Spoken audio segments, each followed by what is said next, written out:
แต่ความคิดมันมีสองอย่างมีถึงความคิดดีและบ่ดีแต่ความคิดดีเขาจะไปต้องใส่ได้แม่นบ่ล่ะมื้อนี้จะไปอย่างใดมื้อนี้จะเว้าหยังมื้อนี้จะเฮ็ดหยังก็บ่ได้ต้องคิดต้องนึกก็ต้องรู้จักตัดคือกันนะอย่างกระแสน้ำที่เฮากั้นเป็นเขื่อนน่ะน้ำในส่วนที่เฮาจะปล่อยไปใส่ก็ต้องมีแม่นบ่ล่ะกันเอาไว้โดยบ่ปล่อยไปใส่เลยก็บ่ได้มันผิดธรรมชาติคือกันความคิดมีสองกระแสกระแสที่เป็นสัมมาสังกัปปะกับกระแสที่เป็นมิจฉาสังกัปปะ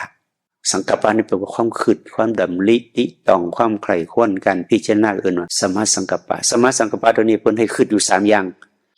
น่ะเพิ่นใช้1เนกขมะสังกัปปะอันนี้ภาษาปริยัติเพิ่นนะตัวอย่าง2อวิหิงสาสังกัปปะ3อัพยาปาทะสังกัปปะคุณจะคิดอย่างใดก็ได้ต้องให้อยู่ใน3เรื่องนี้1เนกขมะสังกัปปะหมายความว่าอย่างไรหมายความว่าแนวใดก็ตามที่มันจะนำไปสู่ความโลภความโกรธความหลงสู่ความอยากเนี่ยอย่าไปคิดแนวนั้นให้ออกมาจากมันซะเนกขมะสังกัปปะให้ออกมาจากความคิดประเภทนั้นเฮาฮู้จักออกบ่วะนี่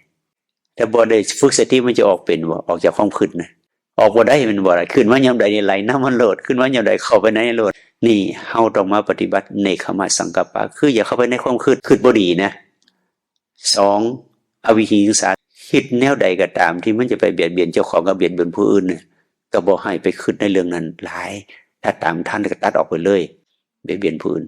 3เฮาปล่อยให้การเบียดเบียนรุนแรงเข้าไปมันกลายเป็นอาฆาตเป็นพยาบาทเป็นเขียดเป็นคมเป็นจมเป็นด่าไปแล้วก็เข้าไปติดตามบ่ให้มันคิดไปแนวนั้นการบ่เข้าไปในความคิดทั้ง3แนวนี่เพิ่นว่าคิดดีคิดหยังก็ได้แต่อย่าให้3แนวนี้เข้าไปทีนี้ถ้าหากว่า